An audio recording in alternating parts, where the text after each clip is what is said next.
지난밤에도 화장실을 몇 번이나 드나들었나요?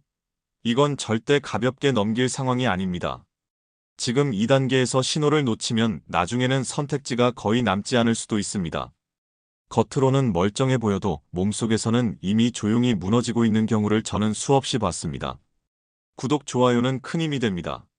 소변을 보는데 거품이 뽀얗게 올라오고 금방 사라지지 않는데도 그냥 오늘따라 그런가 하고 넘긴 적 있지 않으신가요? 아침에 눈이 부어서 잘 안 떠지고 얼굴이 평소보다 퉁퉁해 보였는데도 피곤해서 그렇겠지 하고 지나간 적도 있을 겁니다. 밤새 몇 번씩 깨서 화장실을 다녀오고 그 여파로 다음날 온몸이 축 처지는 느낌이 반복된다면 이미 경고 신호가 켜진 것입니다. 특히 계단 몇 층만 올라도 숨이 턱 막히고 몸 전체가 보이지 않는 무거운 짐을 짊어진 것처럼 느껴진다면 더는 미룰 수 없습니다. 이런 변화들은 절대로 자연스러운 나이 변화가 아닐 수 있습니다. 몸이 지금 긴급하게 도와달라고, 제발 신호 좀 알아달라고 보내는 마지막 메시지일 수도 있습니다. 지금 이 순간에도 같은 경험을 하고 계신 분 있나요? 저는 박정우입니다. 30년 동안 콩팥 기능 저하와 생활 습관의 영향을 연구해 오면서 정말 많은 분들을 지켜봤습니다. 그래서 오늘은 조금 단호하게 말씀드리려고 합니다. 아침마다 소변에 거품이 많이 뜨는 걸 그냥 대수롭지 않게 넘기시는 분들 계시죠?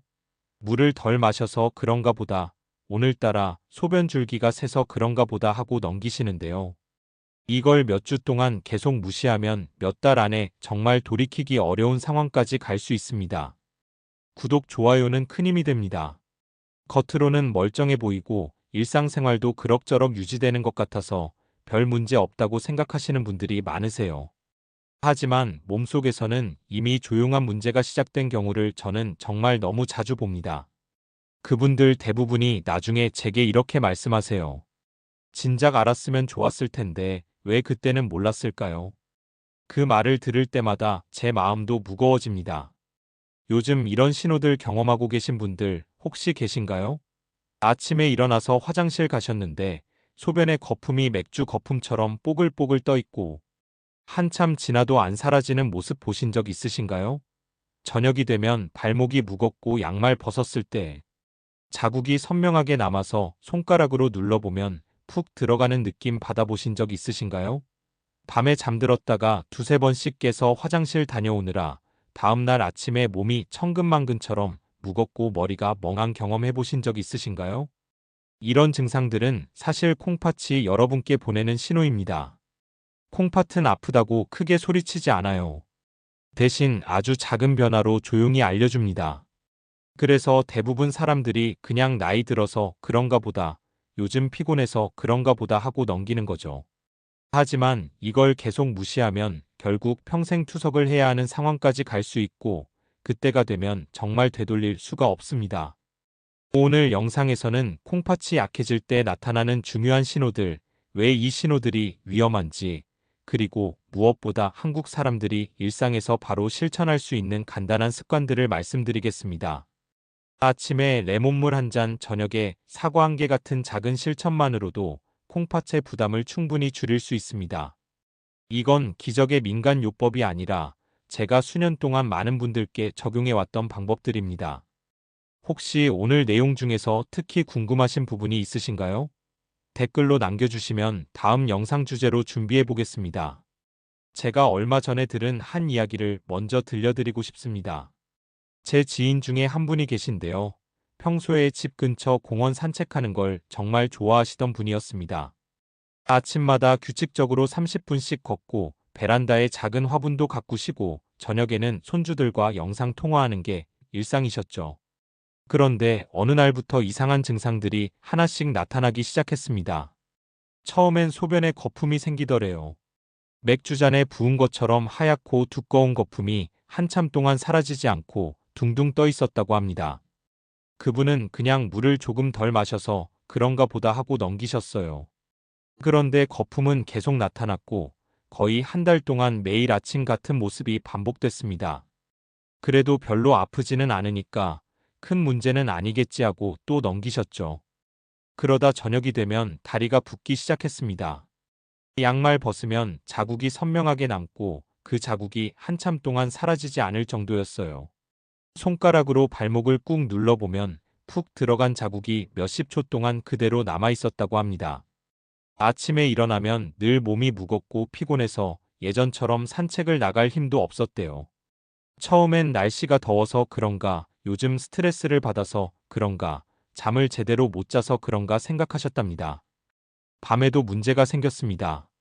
겨우 잠들었는데 밤사이 두세 번씩 깨서 화장실을 다녀와야 했고, 그 때문에 다음날 아침엔 잠을 제대로 자지 못한 사람처럼 온몸이 축 처지고 머리가 멍했다고 해요. 이런 변화들이 너무 오래 이어졌지만 그래도 큰 증상은 아니니까 조금만 더 지켜보자 하셨던 거죠. 결국 그분이 검사를 받으러 오셨을 때 결과는 정말 충격이었습니다. 콩팥 기능이 절반 이하로 떨어져 있었던 겁니다. 무서운 사실은 그분이 이런 작은 증상들 말고는 심각한 이상을 전혀 느끼지 못했다는 점이에요. 만약 몇 달만 더 늦게 오셨다면 아마 평생 투석기를 달고 사셔야 했을 겁니다. 그날 그분 얼굴을 아직도 기억합니다. 당황하고 후회하고 불안한 표정으로 저를 바라보시며 좀 더 일찍 올 걸 그랬다고 말씀하셨어요. 하지만 모든 분들이 그분처럼 제때 발견하는 건 아닙니다. 많은 분들이 이미 심각한 단계, 회복이 불가능한 상태에서야 검사를 받으러 오시기도 해요. 그래서 제가 오늘 이 영상을 통해 그분께 했던 말을 똑같이 여러분께도 전하고 싶습니다. 여러분도 혹시 비슷한 경험 있으신가요? 소변 거품, 발 부종, 야간요 같은 증상이 며칠 이상 계속되는데 그냥 대수롭지 않게 넘기고 계신 건 아닌가요? 이 이야기를 끝까지 들어야 전체 흐름을 알 수 있습니다. 콩팥은 크게 아프다고 소리치지 않고 작은 변화로 조용히 알려주기 때문에 우리가 그 신호를 제대로 읽어야 합니다. 혹시 아직 구독과 좋아요를 누르지 않으셨다면 지금 바로 눌러주세요. 이 채널은 여러분의 건강한 노년을 진심으로 응원합니다. 끝까지 보시면 왜 지금 당장 습관을 바꿔야 하는지 분명하게 깨닫게 되실 겁니다. 오늘 이 영상에서 말씀드릴 내용은 여러분의 콩팥 관리 방식을 완전히 바꿀 수 있는 중요한 지혜입니다. 이 이야기를 끝까지 듣고 실천하셔야만 진정한 변화를 경험하실 수 있어요. 자, 그럼 이제 본격적으로 콩팥이 보내는 초기 경고 신호들을 하나씩 살펴보겠습니다. 여러분, 콩팥은 굉장히 튼튼한 기관입니다. 그래서 오히려 문제가 생겨도 잘 모르는 경우가 많아요. 50%가 손상돼도 몸은 거의 정상처럼 보일 수 있거든요. 하지만 작은 신호들이 나타났다는 건 콩팥이 이미 도움을 요청하고 있다는 뜻입니다. 지금부터 절대로 놓쳐서는 안 될 7가지 신호를 말씀드리겠습니다. 첫 번째는 거품료가 오래 지속되는 겁니다.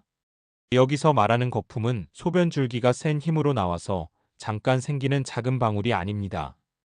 그건 완전히 정상이에요. 주의해야 하는 건 하얗고 두껍고 사라지지 않고 오래 남아있는 거품입니다. 마치 맥주잔 위에 뜨는 거품처럼 보이는 거예요. 많은 분들이 그냥 원래 그런가 보다 하고 생각하시는데 사실 이건 단백질이 콩팥에서 빠져나와 소변으로 새고 있다는 신호입니다. 정상적인 콩팥은 혈액 속 단백질을 밖으로 빠져나가지 않게 100% 잡아줘야 합니다. 단백질은 우리 몸에 꼭 필요한 물질이거든요. 하지만 콩팥의 여과막이 손상되면 단백질이 새어나오고 그게 거품을 만드는 겁니다. 한국건강평가 연구 자료에서도 단백뇨가 초기 콩팥 기능 저하의 대표적인 지표로 제시돼 있어요. 만약 며칠 동안 연속으로 이런 거품이 보인다면 절대로 무시해서는 안 됩니다.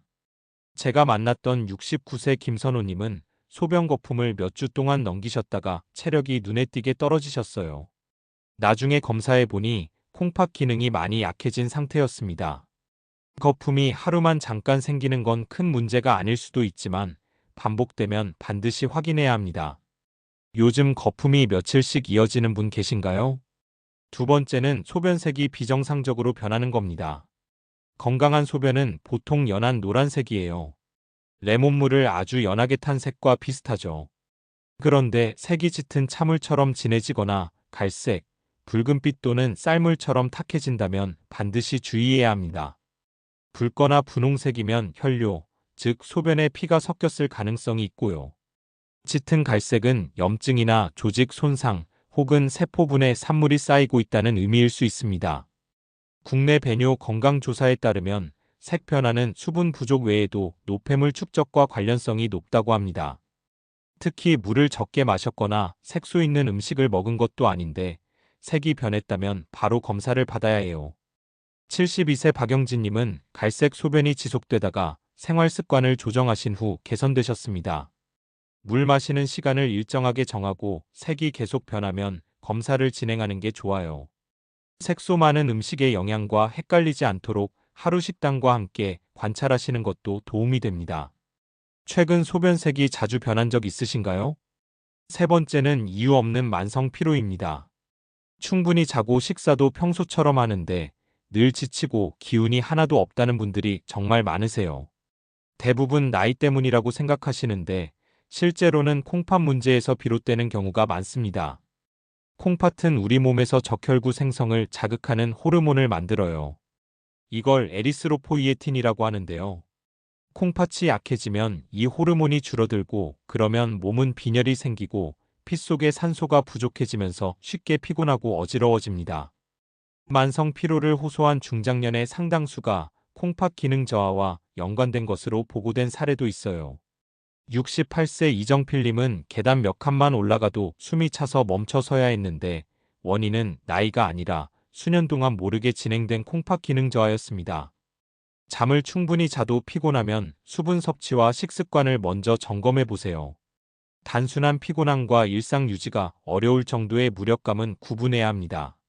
쉬어도 피로가 가시지 않는 날이 계속되시나요? 네 번째는 부종, 즉 붓기입니다. 발목이나 발등, 손 같은 곳이 붓는 경우를 말하는데요.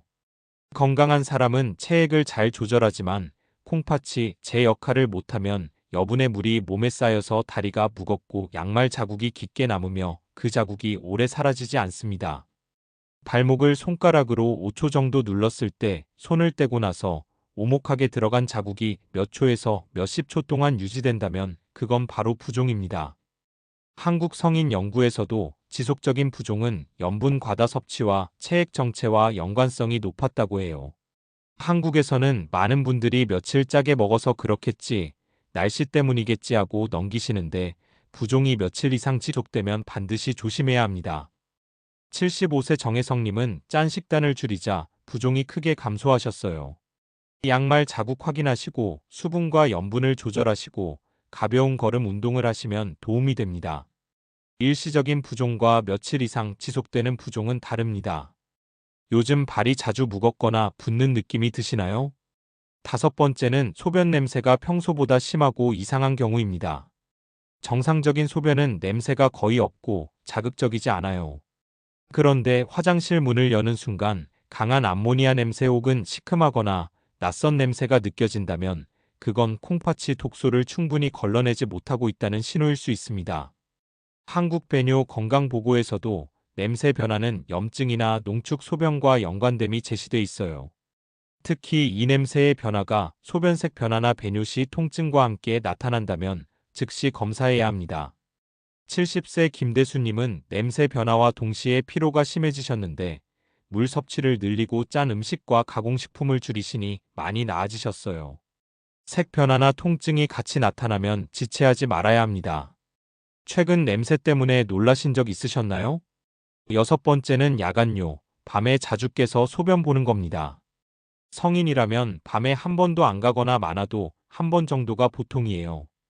그런데 세 번, 네 번씩 깨서 화장실을 가야 하고 이게 며칠 몇 주씩 지속된다면 콩팥 기능 저하를 의심해야 합니다. 많은 분들이 저녁에 물을 많이 마셨나 봐요 하고 말씀하시는데 자세히 물어보면 물 한 잔밖에 안 드신 경우가 대부분이에요. 한국 중장년 수면 조사에서도 야간뇨는 콩팥 기능 저하와 높은 상관성을 보였습니다.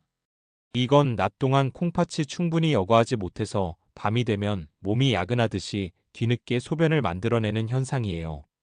73세 윤상호님은 저녁 식사를 조절하신 후 깊은 잠을 되찾으셨습니다.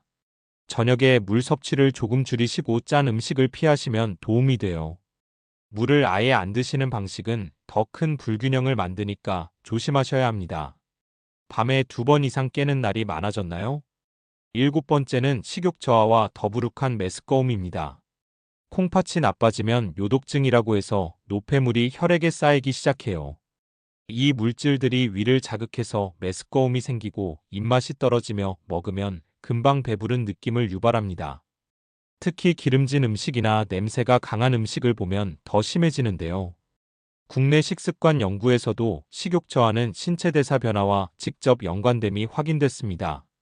76세 고명자님은 기름진 음식 냄새만 맡아도 메스꺼움을 느끼셨어요. 어떤 분은 집에서 고기 조금만 볶아도 토할 것 같아서 밖으로 뛰쳐나갔다고 말씀하셨습니다. 이건 위가 약해서가 아니라 피 속에 노폐물이 너무 많이 쌓였다는 신호예요. 가벼운 음식에 미지근한 물, 규칙적인 식사를 유지하시면 도움이 됩니다. 단순 소화불량으로 착각하기 쉬우니 주의하셔야 해요. 요즘 밥맛이 부쩍 줄어들진 않으신가요? 제가 꼭 기억해드리고 싶은 건 이 7가지 신호가 모두 한 번에 나타나는 건 아니라는 겁니다. 한두 가지만 있어도 충분히 중요한 경고예요. 평생 콩팥이 건강한 분들도 계시지만 너무 짜게 먹고 물을 적게 마시고 가공식품을 자주 먹고 늦게 자고 고혈압이나 당뇨를 가볍게 여기는 생활 습관들은 콩팥을 빠르게 망가뜨립니다. 자, 이제 콩팥이 보내는 신호를 확인하셨으니 생활 속에서 실천할 수 있는 구체적인 방법들을 살펴보겠습니다. 콩팥 건강을 지키는 방법은 생각보다 복잡하지 않습니다. 매일 조금씩 실천할 수 있는 작은 습관들이 큰 변화를 만들어요. 지금부터 말씀드리는 방법들은 제가 수년 동안 많은 분들께 권해드렸던 것들인데 꾸준히 하신 분들은 정말 눈에 띄게 좋아지셨습니다. 첫 번째는 아침 레몬물 습관입니다. 레몬은 콩팥 질환을 치료하는 약이 아니에요. 이 부분은 늘 강조드립니다. 하지만 레몬에는 구연산이 풍부한데 이 성분이 콩팥 안에서 결석, 즉 돌의 씨앗이 되는 미세한 결정들이 뭉치는 걸 막아주고 콩팥 속 미세순환 환경을 도와줄 수 있어요. 또 레몬에는 비타민C와 항산화 물질이 풍부해서 가벼운 염증을 완화하고 순환을 돕고 아침에 몸을 부드럽게 깨워주며 소변 흐름을 증가시켜서 소변이 지나치게 농축되는 걸 막아줍니다. 작은 습관 같지만 신장 건강에는 매우 중요한 요소예요. 하지만 주의하실 점이 있어요. 아침 공복에는 위 점막이 예민하니까 너무 신 레몬물은 피하셔야 하고 레몬 반 개 정도를 미지근한 물에 타서 마시는 게 좋습니다. 너무 뜨거운 물은 비타민C를 파괴하기 때문에 피하셔야 해요. 그리고 만약 위염이나 위궤양 역류성 식도염이 있거나 특수 약물을 복용 중이시라면 반드시 전문가와 상담하셔야 합니다. 레몬은 만병통치약이 아니지만 콩팥이 덜 힘들게 일할 수 있도록 도와주는 작은 환경 변화를 만드는 도구입니다. 제가 만났던 분들 중에 작은 결석 때문에 옆구리 통증이 자주 있었는데 아침 레몬물을 꾸준히 드신 후 소변 농축이 줄고 통증이 감소한 경우도 있었어요. 아침에 물을 거의 안 드시는 편인가요? 두 번째는 저녁 사과 습관입니다. 한국집 거의 어디에나 있는 과일이 바로 사과죠. 사과에는 수용성 식이섬유인 팩틴이 풍부해서 당 흡수를 천천히 하고 장에 쌓인 찌꺼기를 부드럽게 정리해주며 간과 콩팥의 부담을 줄여줍니다. 또 사과는 항산화 성분이 많고 소화가 잘 되고 고기나 기름진 음식처럼 대사 폐기물을 많이 만들지 않기 때문에 저녁을 가볍게 만들어 콩팥이 쉬는 시간을 갖게 해줍니다. 몸이 잠을 자는 동안 대부분의 기관은 활동을 줄이고 쉬지만 콩팥은 여전히 계속해서 혈액을 걸러야만 해요. 그런데 잠들기 전에 단백질이 많은 식사, 짠 음식, 기름진 음식을 먹으면 콩팥은 훨씬 더 무겁고 힘든 일을 하게 됩니다. 단백질이 많으면 처리해야 할 노폐물이 더 많이 생기고 짠 음식은 체액을 붙잡아서 부종을 만들고 기름진 음식은 대사 과정 자체를 무겁게 만들어 콩팥의 부담이 커지는 거죠. 사과를 제대로 드시는 법을 알려드릴게요. 흐르는 물에 껍질을 꼼꼼하게 씻고 껍질째 드셔야 식이섬유와 혈관에 좋은 폴리페놀을 온전히 섭취할 수 있어요. 사과를 잘게 잘라서 20번, 30번씩 꼭꼭 씹어서 드시면 소화효소가 충분히 나옵니다. 저녁을 완전히 굶을 필요는 없어요. 배가 고프시면 고구마 조금, 두부 조각, 가벼운 샐러드 정도는 드셔도 됩니다. 하지만 삼겹살, 부대찌개, 짠찌개, 튀김이나 볶음 같은 기름진 음식은 저녁에는 최대한 피하시는 게 좋아요. 저녁에 가장 배가 고프신가요? 세 번째는 짠 음식을 줄이는 겁니다. 한국에서는 김치, 찌개, 라면, 볶음이 대부분 나트륨이 많습니다. 짠 음식은 혈압을 올리고 콩팥의 혈관을 약하게 만들고 결국 여과 기능을 빠르게 떨어뜨려요. 콩팥은 혈압 변화에 민감한 기관이라서 조금만 혈관이 손상돼도 기능이 크게 감소합니다. 나트륨 과다 섭취는 혈액 흐름을 무겁게 만들고 콩팥 부담을 높이는 거예요. 김치나 찌개, 라면은 양을 조금씩 줄이셔야 합니다. 국물은 가능하면 남기시고 조미료 양을 절반으로 줄이시면 도움이 돼요. 처음엔 입맛이 심심하게 느껴지실 수 있지만 2주 정도 지나면 자연스러운 음식 맛에 적응하게 되세요. 평소 입맛은 어떤 편인가요? 네 번째는 가공식품을 줄이는 겁니다. 소시지, 햄, 통조림, 패스트푸드에는 나트륨, 보존제, 해로운 인산염, 각종 첨가물이 많습니다. 이 모든 걸 콩팥이 처리해야 해요.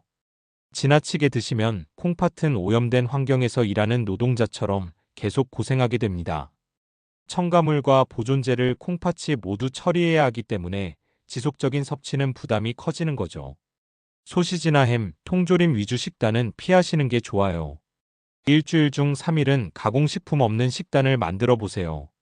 간편식 비중이 높은 편인가요? 다섯 번째는 물을 제대로 마시는 겁니다. 콩팥은 일정한 물 흐름이 있어야 노폐물을 잘 배출하고 결석이 생기지 않아요. 하지만 많은 분들이 하루 종일 물을 안 마시다가 밤에 몰아서 마시거나 잠들기 직전에 많이 마셔서 야간뇨가 생기거나 화장실 가기 싫다고 물을 너무 적게 드시는 경우가 있어요. 일정한 물 흐름이 있어야 노폐물이 잘 배출됩니다. 밤에 몰아서 드시는 습관은 야간뇨를 악화시켜요. 오전, 오후, 저녁으로 나눠서 총량을 일정하게 드시는 게 좋습니다. 하루 물 섭취량을 알고 계신가요? 여섯 번째는 커피를 과다하게 드시는 걸 줄이는 겁니다. 한국에서는 커피가 거의 문화죠. 하지만 너무 많이 드시면 몸이 탈수 상태에 가까워지고 콩팥은 부족한 물 속에서 더 열심히 걸러야 하므로 부담이 커집니다. 과다 섭취 시 탈수 형태가 나타나고 농축 소변이 생기기 쉬워요. 하루 2잔을 넘기지 않으시는 게 좋고 한 잔은 물로 대체해서 균형을 유지하시면 도움이 됩니다. 커피를 습관적으로 자주 드시나요? 일곱 번째는 당뇨와 고혈압을 제대로 관리하는 겁니다. 이 두 가지는 전 세계 신부전 원인 1위, 2위예요. 몇 년 동안 아무 증상 없이 조용히 콩팥을 손상시킵니다. 많은 분들이 약 드시니까 괜찮겠지 하고 생각하시는데 혈당과 혈압이 조금이라도 잘 조절되지 않으면 콩팥은 매일매일 손상됩니다. 두 문제는 콩팥 기능을 지속적으로 약화시키는 주요 원인입니다. 허용치라고 방심하시면 오차폭만큼 콩팥이 손상될 수 있어요. 3개월에서 6개월마다 콩팥 기능 수치를 확인하시는 게 좋습니다. 최근에 수치를 체크해 보신 적 있으신가요? 습관을 하루아침에 바꾸기는 어렵습니다. 하지만 작은 것부터 시작하시면 돼요. 아침에 레몬물, 저녁에 사과 1개, 싱겁게 먹기, 물 충분히 마시기, 커피 줄이기, 가공식품 줄이기. 이 몇 가지 작은 변화만으로도 콩팥은 훨씬 편안해집니다. 자, 이제 오늘 내용을 정리하면서 마무리하겠습니다. 오늘은 소변 거품을 비롯해서 몸이 보내는 여러 신호들을 알아보았습니다. 많은 분들이 흔한 변화라고 생각하시지만 실제로는 콩팥이 조용히 보내는 가장 초기의 경고일 때가 정말 많아요. 잘못된 상식은 이런 신호를 무시하게 만들고 올바른 관리는 작은 변화라도 바로 읽어내는 데서 시작됩니다. 소변 거품을 가볍게 넘기면 피로, 부종, 식욕 저하, 야간뇨 같은 연속적인 문제가 이어질 수 있어요. 거품이 며칠 이상 계속되면 단백질이 새고 있다는 신호이고 색이 변하면 노폐물이 쌓이고 있다는 의미이며 밤에 자주 깨는 건 콩팥의 리듬이 흐트러졌다는 뜻입니다. 이 모든 신호를 무시하고 몇 달을 넘기면 콩팥 기능이 절반 이하로 떨어질 수 있고 그때가 되면 회복이 정말 어려워져요. 하지만 반대로 생각하면 지금부터 제대로 관리하시면 충분히 막을 수 있다는 뜻이기도 합니다. 레몬물 1잔, 사과 1개, 싱겁게 먹기, 물 적당히 마시기 같은 작은 실천만으로도 콩팥이 받는 부담은 충분히 줄어듭니다. 제가 만났던 분들 중에서도 이런 작은 습관으로 야간료가 줄어들고 부종이 사라지고 체력이 회복된 경우를 정말 많이 봤어요. 저는 항상 말씀드립니다. 콩팥은 튼튼한 기관이지만 한번 크게 망가지면 되돌리기 어렵다고요. 그래서 지금 아직 괜찮을 때 습관을 바꾸는 게 가장 중요합니다. 증상이 심해진 다음에 후회하시는 것보다 지금 작은 신호를 읽고 바로 실천하시는 게 훨씬 낫습니다. 오늘 당장 실천해야 할 단 하나를 꼽자면 저는 아침 물 마시는 습관을 추천합니다. 아침에 일어나서 미지근한 레몬물 한 잔을 천천히 드시는 것만으로도 하루 리듬의 절반이 달라지기 때문이에요. 콩팥은 밤새 쉬지 않고 일했기 때문에 아침에 깨끗한 물로 씻어주듯이 흘려보내는 게 필요합니다. 그 한 잔이 소변 농축을 막고 노폐물을 배출하고 하루를 가볍게 시작하는 시작점이 돼요. 저녁에는 기름진 음식 대신 사과 한 개로 가볍게 마무리하시고 국물은 가능하면 남기시고 커피는 하루 2잔 이내로 줄이시고 가공식품보다는 집에서 만든 음식을 드시려고 노력해 보세요. 이 작은 실천들이 쌓이면 몇 달 후에는 분명히 다른 몸 상태를 느끼실 수 있습니다. 그리고 만약 오늘 말씀드린 7가지 신호 중에서 단 하나라도 해당되시는 분이 계시다면 미루지 마시고 검사를 받아보세요. 조기에 발견하면 충분히 관리 가능한 단계일 수 있어요. 늦게 발견해서 평생 투석을 해야 하는 상황까지 가는 걸 저는 너무 많이 봤습니다. 그분들 대부분이 진작 알았으면 좋았을 텐데 하고 후회하시거든요. 여러분도 충분히 스스로 콩팥을 지킬 수 있습니다. 아직 건강하시다면 지금 바로 좋은 습관을 만드시면 되고 이미 신호가 보이신다면 늦지 않았으니 오늘부터 바로 시작하시면 됩니다. 콩팥은 조용한 기관이지만 한번 크게 망가지면 되돌리기 어렵다는 걸 꼭 기억해 주세요. 다음 영상에서는 많은 분들이 궁금해하시는 한국식 식단과 콩팥 부담의 상관관계를 깊게 다뤄보겠습니다. 김치, 찌개, 젓갈 같은 한국 음식을 어떻게 조절해야 콩팥에 부담을 덜 줄 수 있는지, 어떤 반찬이 도움이 되고 어떤 조리법이 좋은지 구체적으로 말씀드리겠습니다. 오늘 내용이 도움이 되셨다면 고혈압이나 당뇨가 있거나 콩팥 문제가 의심되는 가족과 지인분들께 꼭 공유해 주세요. 구독, 좋아요, 알림 설정도 눌러주시면 더 많은 건강 정보를 받아보실 수 있습니다. 여러분은 오늘 내용 중에서 어떤 부분이 가장 와닿으셨나요? 댓글로 남겨주시면 제가 하나하나 읽어보고 다음 영상 주제를 선택하겠습니다. 끝까지 들어주셔서 감사합니다. 다음 영상에서 다시 뵙겠습니다.